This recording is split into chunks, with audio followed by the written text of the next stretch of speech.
அம்மா அம்மா. மெதுவா பேசு, கத்தாத. பாட்டி பூஜை ரூம்ல புக் படிச்சிட்டு இருக்காங்க. அவங்கள டிஸ்டர்ப் பண்ணாத. படிக்கிறாங்களா? என்ன புக்கு படிக்கிறாங்க? பகவத்கீதை.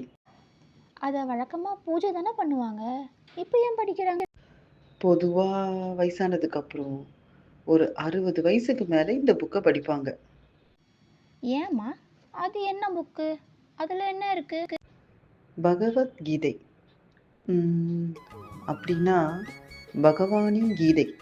கிருஷ்ணர் அர்ஜுனருக்கு சொன்னது. எப்போ சொன்னாரு? போர்க்களத்துல. பேட்டில் ஃபீல்ட்லையா? அங்கே சண்டை தானே போடுவாங்க, அங்கே என்ன சொன்னாரு? அர்ஜுனருக்கு ஒரே கன்ஃபியூஷன். அது ஒரு இக்கட்டான சூழ்நிலை.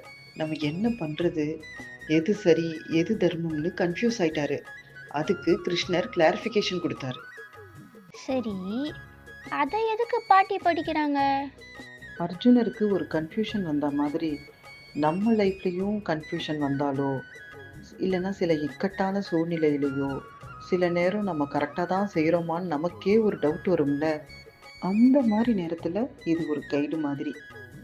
இப்போ எங்கள் ஸ்கூலில் எக்ஸாமுக்கெலாம் கைடில் படிங்க ஈஸியாக இருக்கும்னு சொல்லுவாங்களே, அந்த கைடு மாதிரியா? கரெக்ட். நம்ம லைஃப்க்கும் இது கைடு மாதிரி தான். அப்போது எக்ஸாமுக்கு முன்னாடி தானே கைடை படிக்கணும். பாட்டி ஏன் எக்ஸாம் முடிகிற நேரத்தில் படிக்கிறாங்க? என்ன சொல்கிற? ஆமாம்மா, நீங்கள் என்ன எக்ஸாமுக்கு முன்னாடி தானே படிக்க சொல்வீங்க. அப்போது லைஃப்லேயும் டஃப் சுச்சுவேஷன்ஸ்லாம் எங்கேஜில் தானே வரும். இதை அப்போ படிக்காமல் எக்ஸாம் முடியும் போது கைடை படிக்கிறதுல என்ன பிரயோஜனம்? எனக்கு கிருஷ்ணரே உன் உருவத்தில் சொல்கிற மாதிரி இருக்கு. சரி, நானும் படிக்க ஆரம்பிக்கிறேன்.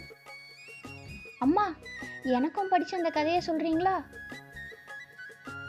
டபுள் ஓகேவா? நாம் 2 பேரும் சேர்ந்தே படிக்கலாம்.